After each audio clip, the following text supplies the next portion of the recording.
Good evening, everyone. Welcome to Hot Topics, and you are hearing on BBC Radio. Never doubt that a small group of thoughtful, committed citizens can change the whole world. Indeed, it's the only thing that ever has. Beautiful lines by Margaret Mead.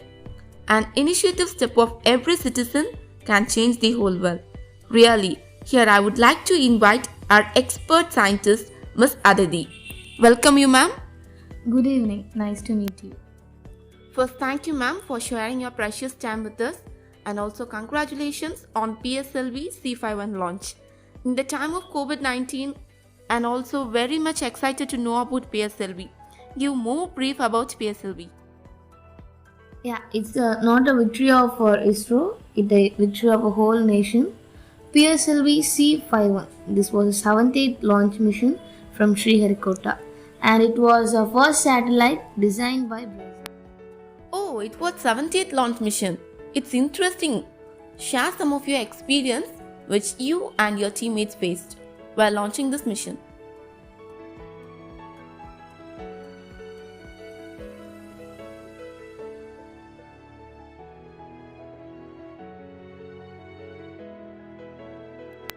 Because of our staffs and our teammates' coordinations, we successfully launched this missile. They overcome many constraints to meet the deadline because it's difficult to gather. Before the lockdown, we just planned what we need to do and signing the documents with other countries. Mostly half of our works are done before the lockdown, but it is difficult to set our minds to launch this missile after a long gap. Finally, you and your teammates did it, ma'am. Thank you for sharing your experience with us. Will you please explain about solar flakes? Researchers are saying that we are going to face another problem, that is solar flare. Recently, Bill Gates also said about it. After this COVID, we're gonna meet a climatic change. What's your statement about this? This world is in a catastrophic journey. None of us can stop the function of the sun. We can give the precautions what we need to do. What the researchers are saying is It's quite surprising. When did the first solar flare occur? How did you feel when you see that? Because you can see everything through monitors. How do you feel when you see that?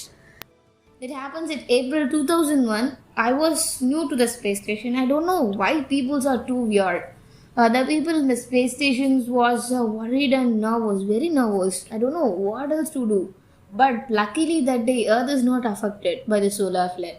Even though it's arrived at a speed of 7.2 million km per hour, but it's quite surprising why it's not affected Earth, because everything has happened like that. Oh, thank God we are safe at day. Okay, what made you too nervous? Does it really affect our daily life? Yeah, that's why we are giving precautions. Firstly, it affects our satellites. All of us know we are living a satellite-based life. When a storm crosses our Earth, it firstly affects our satellites and heavily affect and breakage of gases and fuel pipelines. Can we see solar flares through our naked eye? And what are our safety measures have to take to save our lives? If you value in your eyesight, you aren't supposed to see that. To protect ourselves, by unplugging your connections, mainly cut off your electricity. It's a simple way. So we need to go back to 20th century, is it? If you go back to 20th century, the war begins. Finally, we are at the end of the show. Thank you, ma'am, for answering our questions patiently. We are very pleased to talking with you.